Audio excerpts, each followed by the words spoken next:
Canada course. That was very hard. That was my supervisor's course. I think I did the first test on that course. I had a 50 something. And I was like, wow, this is dead.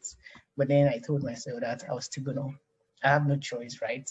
I can't go back home now. I'm already here. I need to make this work.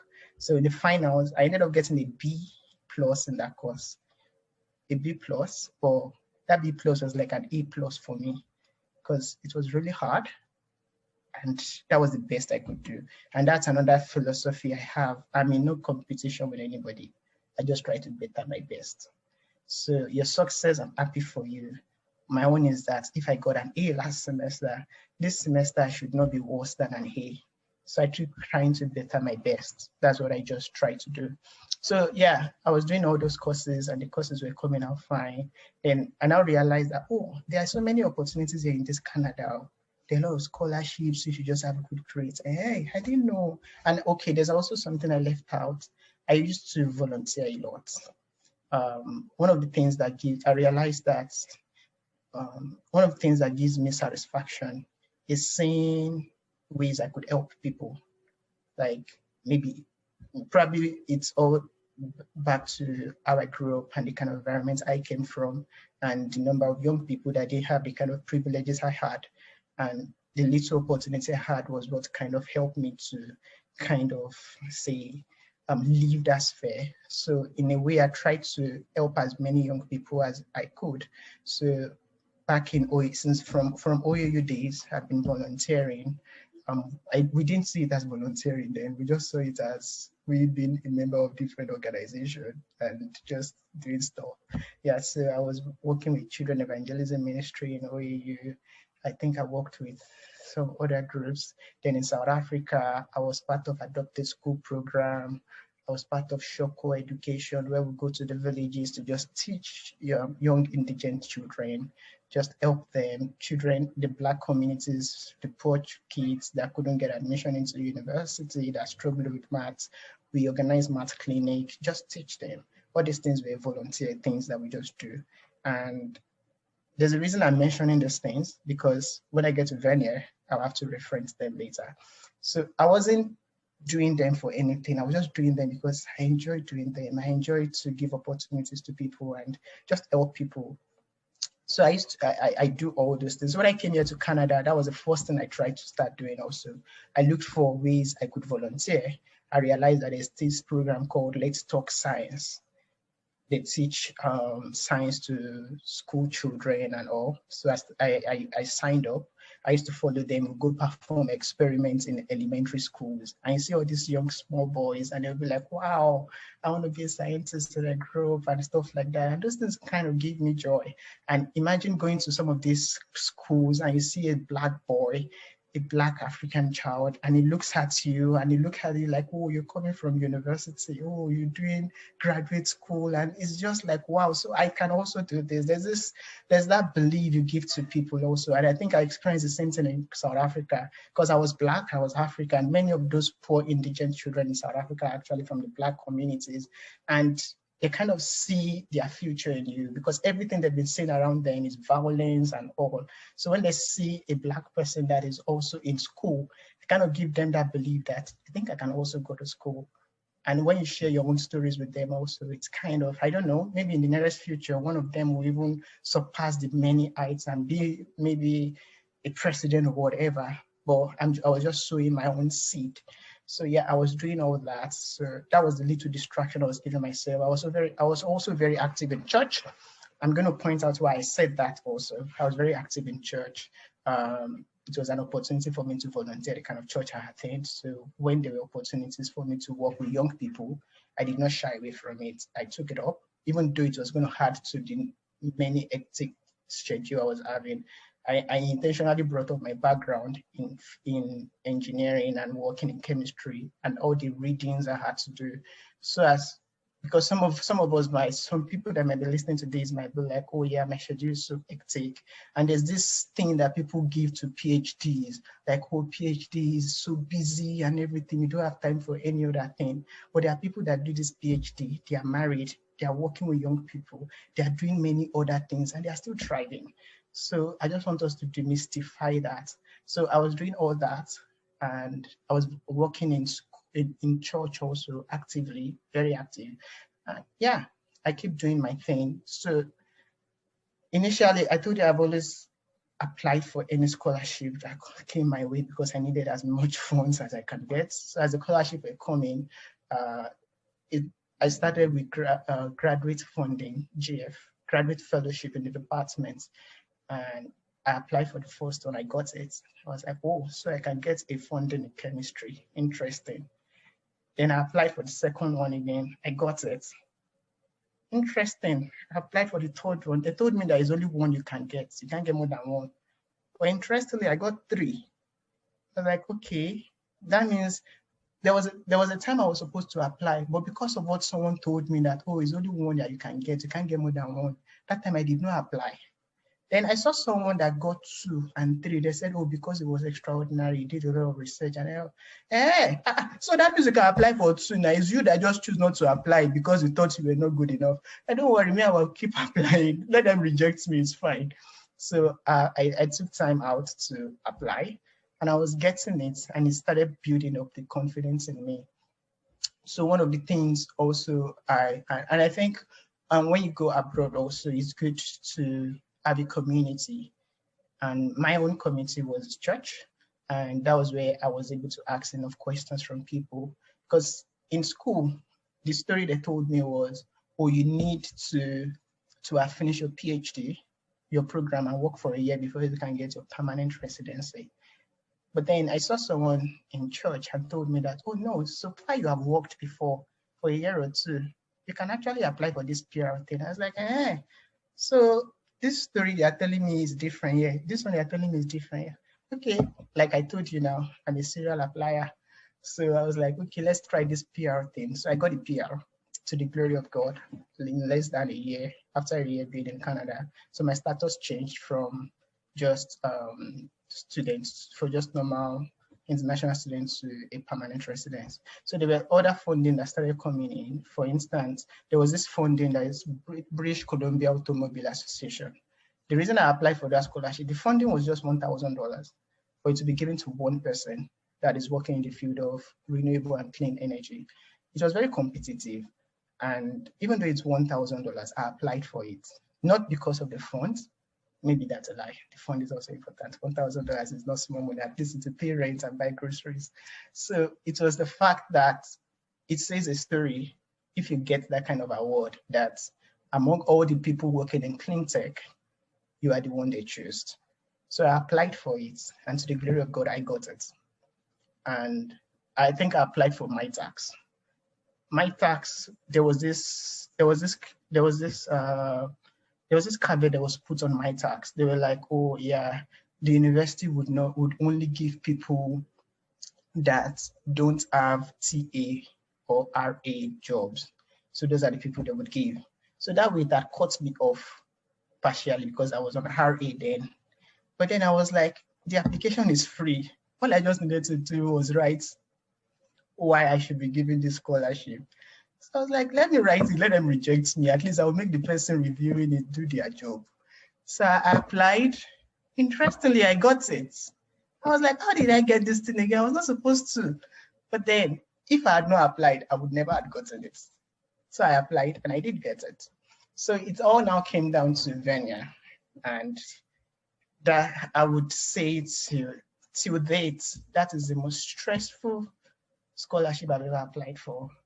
And I almost never did, because the people I saw that got Vanier, they were extraordinary people, like people that were extraordinary. I remember we had a program in our church, and we had this guy, his name was Tolu Modi. I don't know if you guys might know about him. He's now a lecturer in one of the universities, right? So when he was sharing his story, and he was like, oh, he left Nigeria. I think he went to UI. His brother went to OAU, or he went to UI. He left Nigeria. When he was in he left UI, then he went to South Africa. And I was like, oh, our story is similar. Then he was like, oh, he got a job with the UN. I was like, wow, he got a UN job. Then he was like, oh, he applied for his PhD in Canada. And in the process, he got the Vanier Award. And it was just it was very prestigious, and he had to leave his job in the UN to come take up a Vanier award. I was like, that means this award must be for spirits, for you to leave a UN job that you are doing in Switzerland to just come and take a Vanier award for your PhD.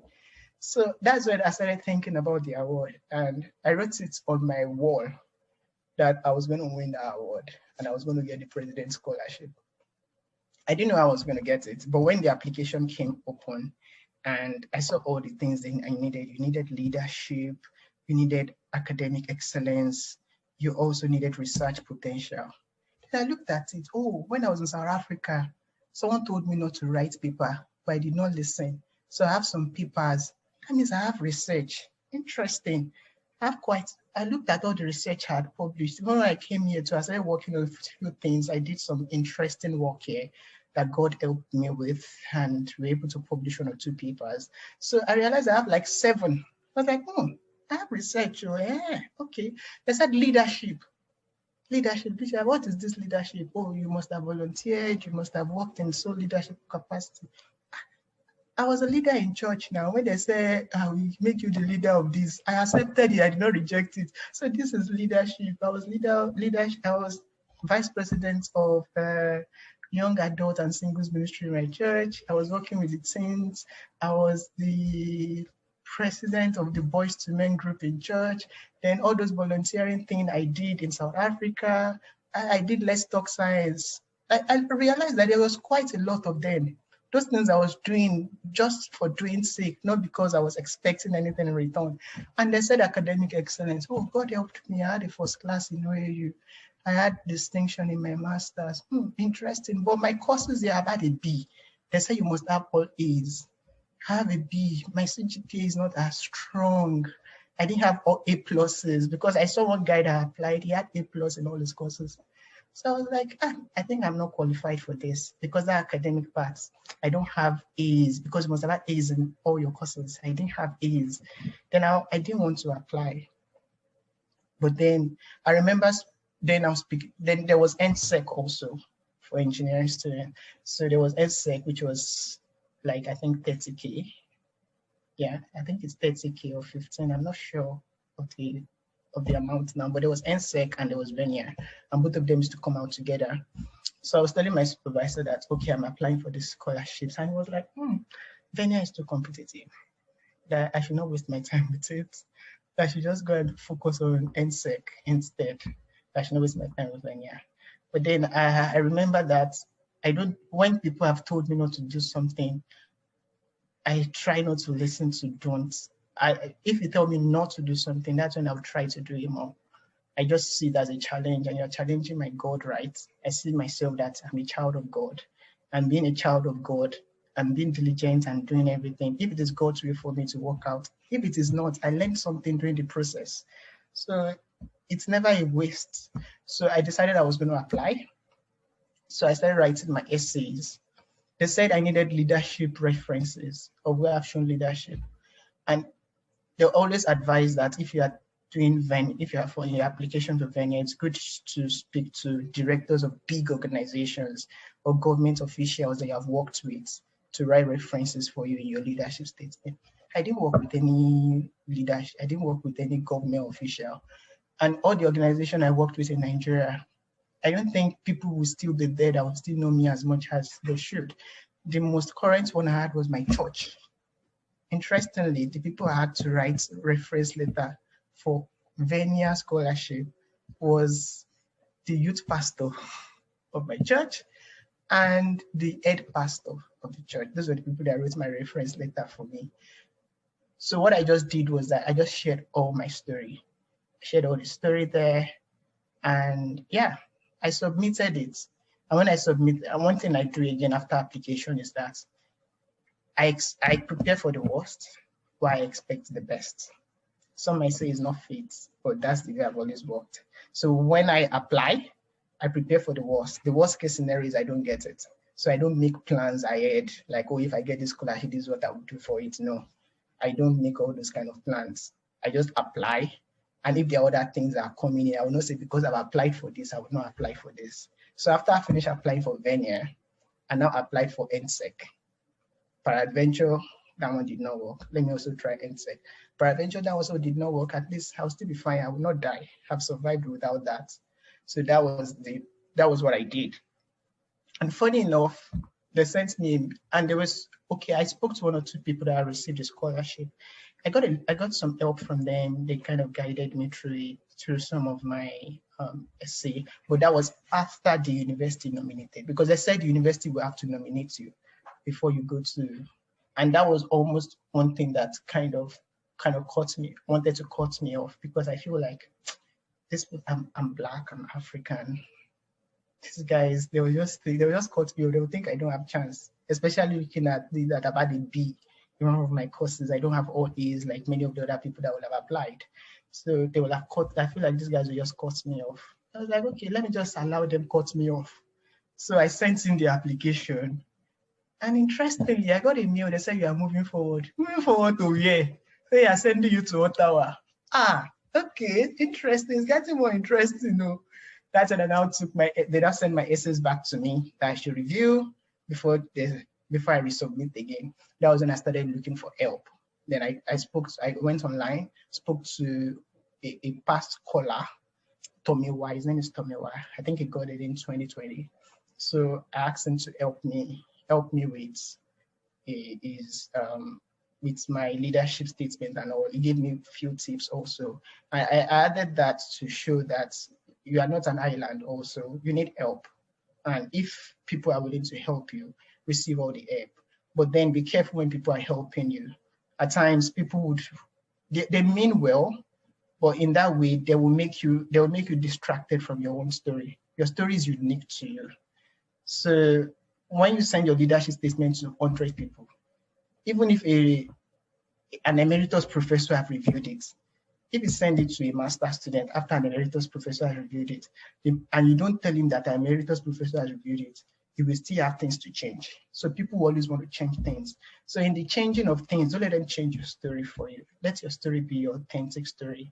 And don't compromise. Don't say things that didn't happen. Because when you do things like that, you lose your testimony and it won't really be worth it. You just feel like you lied to get a scholarship and it makes it not very interesting anymore. So I got some help from as much people as I could. I reached out to as many people. So many people gave me different advice. I took some, I didn't take some. So yeah, I wrote in, then I put in the second application and yeah, it took forever. But then I kept praying about it, but I didn't tell anybody I was expecting Vanier. I applied for NSEC also. I got a message from NSEC also. They nominated me and I'm moving forward. So there were two big scholarships I was applying for. I was expecting answers to. So to cut the whole long story short, so in April, they said they were going to tell us the answer of the scholarship on the first day of April. First day of April, I could not sleep. There was so much anxiety in my heart. I kept checking my phone. I kept reviewing. Nothing came. I think it was the 5th or 6th of April. Then I just got the mail. I was expecting to say thank you for your application and everything, but I didn't see that. They said I followed the link to the site for applicants to check. Then I saw three letters. Then I checked the first one. It was like condition of offer. Okay, no. I'm not sure this is it. I went back again. I saw the first email and was like, congratulations, you have been awarded 2021 Vanier Scholarship. I was so excited. I was really excited because I never expected to get it. My application was not as tight as I thought it would be. But then when I read the review and I realized that my leadership was what really helped me. And what was that? Things I was doing by the side. If I had focused on the academics I was focusing on, I think over 10, I think I had 6.5 or 7. But my leadership, I think I had 9. My research, because I didn't listen to people that asked me not to allow professor use me to write papers, my research, I think I had 8.5. So in NSEC, I think I was maybe 30 something, or 20. I was between 20 to 30 something among all the people they gave. So in the whole of Canada, with my application, with B being in my application, I was among those they picked. And it was amazing because I had almost disqualified myself because I saw one of the criteria that said you must have had A's. I didn't have all A's. I had a B, but still with the B, I was still able to apply. And I got the scholarship. And so it was just mind blowing to see that you don't have to be a spirit to get some of these things. All you just need to do is just be diligent with what you're doing and apply. Let them reject you, keep applying. So yeah, in a nutshell, that's the Vanier story. There's a longer version of this story, but this is the short one. I think this is good. That's an amazing, amazing story. Yeah, congratulations. There's really a lot of things to learn from your story. Diligence, hard work, and you have to believe that you can win whatever you are applying to, and you have to actually apply. Very important. So yeah, that's really amazing. And the Vanier scholarship, if people don't know, that is the most prestigious academic scholarship in Canada. So the Vanier scholarship, I believe, is worth $50,000 per year for PhD students, right? So the people that win the Vanier scholarship will be paid $50,000 every year, I think up to 3 years. So that's a very big scholarship. And so congratulations, Emmanuel. We're very happy, and we hope that you are going to make more, break more grants. You are going to be more encouraged by through winning this scholarship. So the other thing is that, so the reason we are doing this is you are now a Vanier scholar today, tomorrow, and forever. So you're a Vanier scholar. And we also like the opportunity to share the baton. Like we want more people to win the Vanier scholarship, and that's why you are sharing your experience and the things that really count. You know, so from the long story, this segment that you shared, the story that you shared in this segment, let me also pick something out. You see, there's so many advice that you get from people around you about when you're applying to school, applying to scholarships, and one must be able to discern which to take and which not to take. And that has really helped you. So very important. And the other thing is,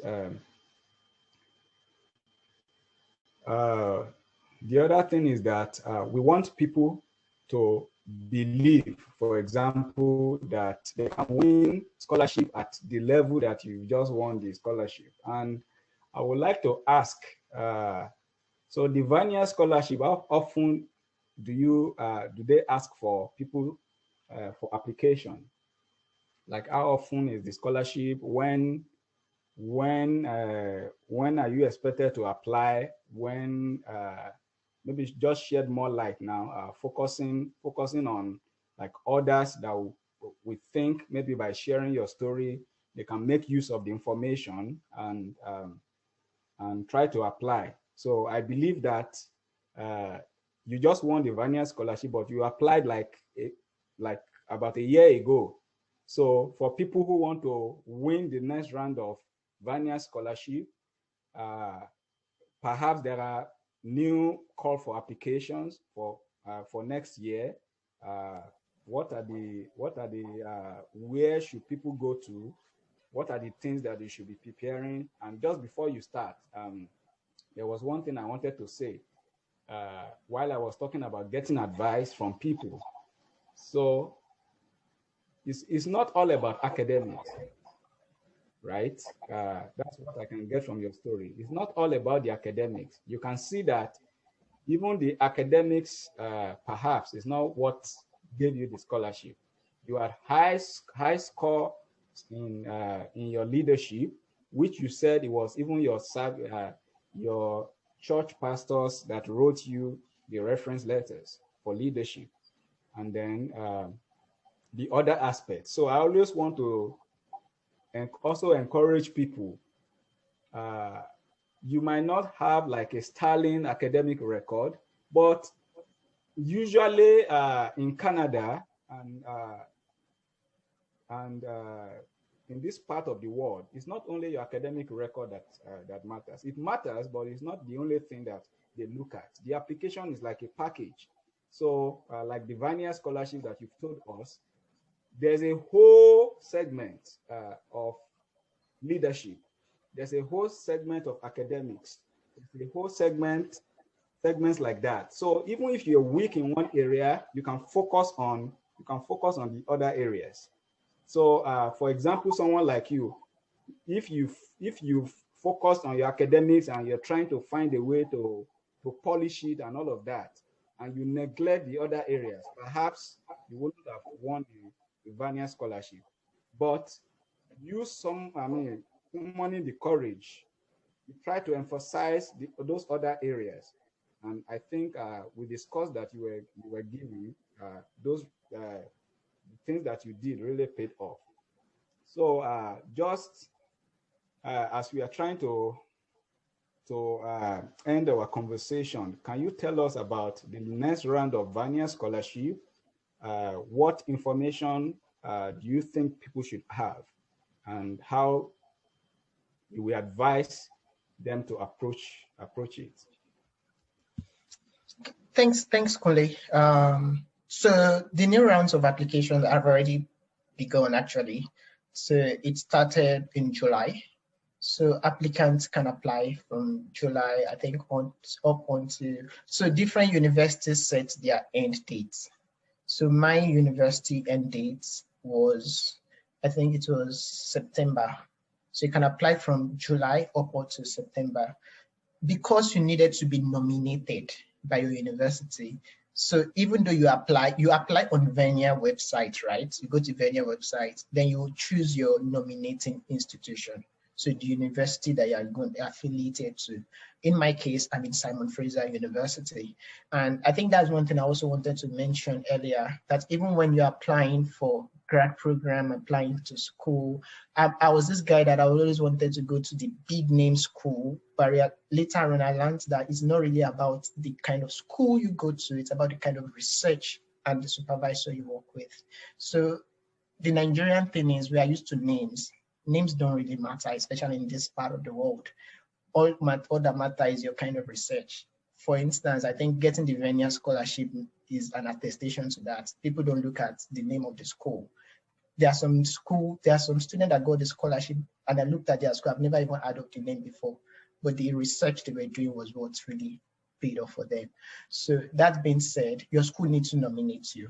So for you to get nominated by your school, it's Vanier that would notify your school that, oh, this person applied, this person. So every application, for instance, for let's say University of British Columbia, UBC, when you applied on the Vanier website, they sent it to UBC.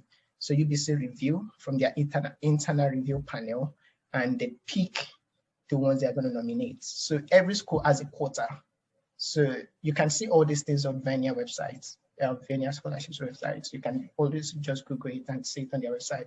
Every school has a quota. So each year, there are three sections of it. There's the one for, I think, CHIR, for the health people. There's the one for engineering people, which is where I am in, engineering and sciences. And there's the one for the arts, commercial kind of, I think that's S something. I can't remember correctly. So there are those three aspects. Yeah, and each of those three aspects, each school, all the schools in Canada, each of them have a quota. So the school now nominates people based on the quota they have. And there are three sections of Vanier scholarship. You also see it on their website. There's academics, there's leadership, and there's research potential. So Vanier scholarship is for PhD students only, not for masters. And that's one thing again. I believe that things work out for good for all that trust and believe in God. I would not have been able to qualify for Vanier scholarship if I had not had the 1 year transfer. I would have been above the number of years that is required. So it's often best for people that are just starting their PhD program. But me, I'd already spent 2 years. But because I had a transfer program, that made it easier and made me still qualify. So you can get it as an entrance exam. So if you are applying to come to Canada, so the school you have applied to, you just put the name of the school and you send in your application. So there's academic, there's leadership, and there's research. Your academics is straightforward, all the things you've done, your grades and everything. Then your leadership is where the leadership potential you've shown and your research. So you need to write an academic essay. You need to write a research proposal. I think it's often 1 or 2 pages. And I think it's 2 pages, a research proposal, which is 2 pages. So, and research, and one of the things with the review of Vanier is that the people that are going to review your application are people from all walks of life. And there's this thing about the people going into PhDs, we like to use big words and everything. When you're writing your research proposal, make it simple enough that a novice can read and understand what you're saying. So even though the language you guys use in your lab are big words, just break it down as easy as possible. It's not a show of I know more English or I know more grammar, I know more of this. Is you being able to communicate and tell a story and say how your research is going to make the world a better place, irrespective of whatever it is you're doing. And the leadership essay is not for you to tell them, oh, there's this thing with maybe people that come from my part of the world would like to do when we're applying for scholarships like that. Oftentimes we have this generic thing where we tell a story that is grim and sad so that people will pity us and give us money. The Vanier does not work that way, please. The way Vanier works is they want to see the leadership thing you've done.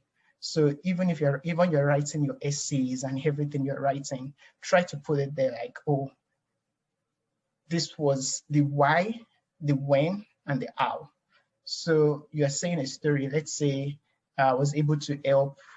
I was a member of this organization. Maybe I was the president of Jet Club, for instance.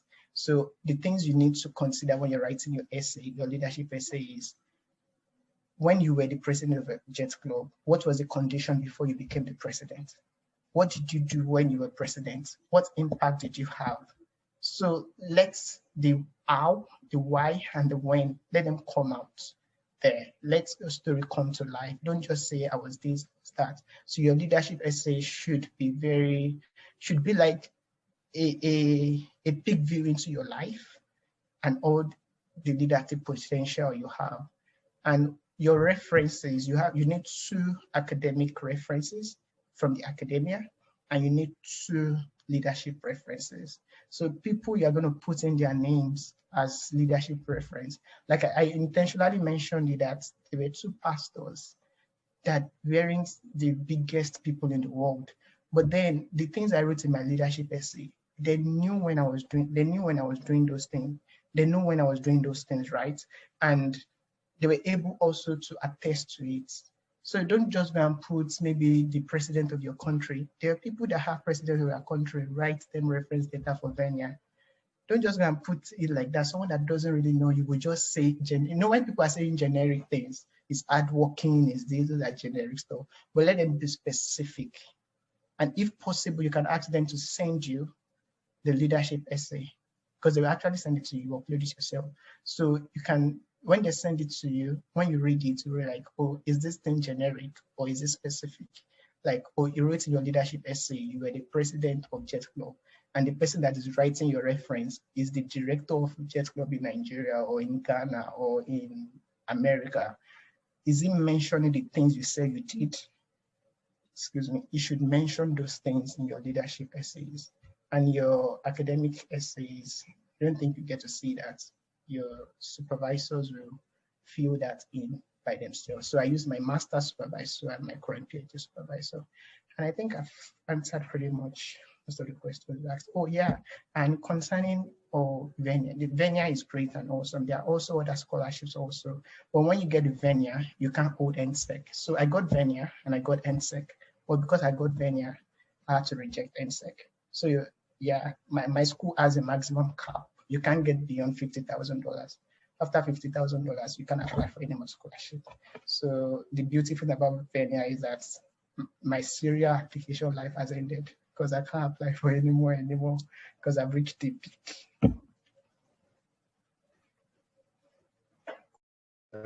That's amazing.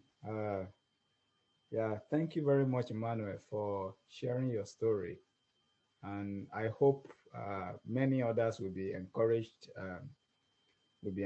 by it. Uh, so I did not mention in the beginning that, or we did not mention that you're from Simon Fraser University here in British Columbia in Canada. So, and you're in the Department of Chemistry, right? And your research is into biocells, biofuels, Fuel cells, fuel cells, like fuel cells. hydrogen technology, hydrogen fuel cells. Yeah, that's amazing.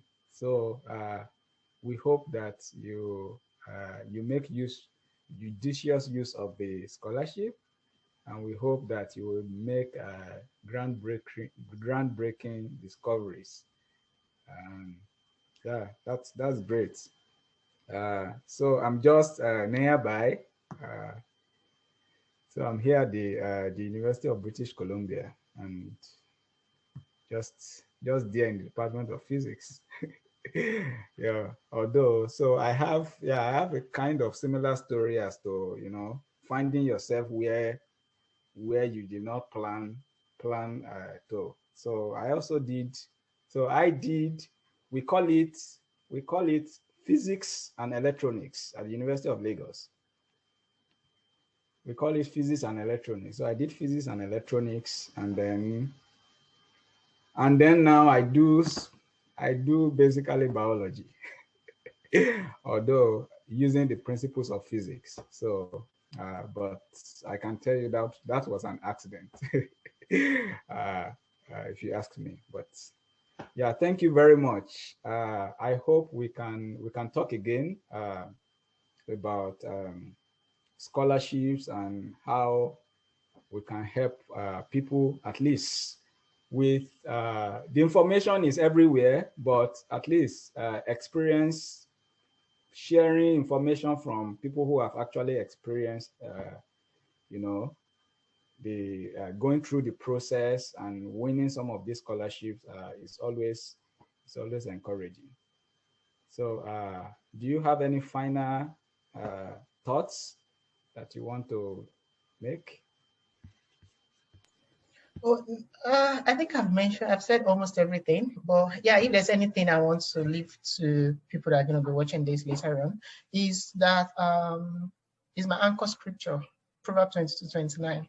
Seeth ye a man that is diligent in his business, you will sit with kings and not mean men. Um, I I shared a little bit about my background growing up in Mushi Police Barracks in Lagos. And there were so many times I had imposter syndrome and all. But then I feel like the scripture is being fulfilled because I know there's still greater grounds to break in the future.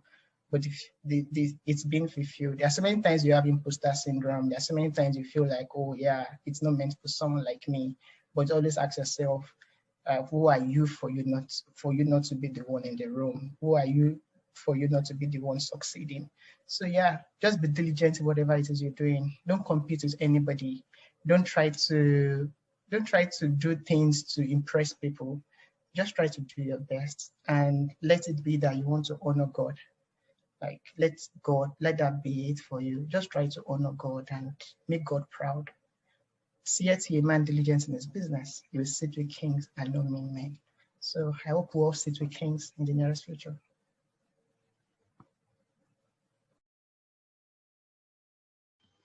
Yeah, thank you so much, Emmanuel.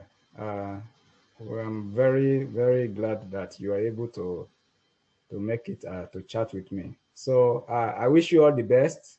So sometimes in the nearest future, I hope that we can get to to see again and to meet again. Yeah, All sure. right. We could So go for a coffee or something. yeah. Bye. All right.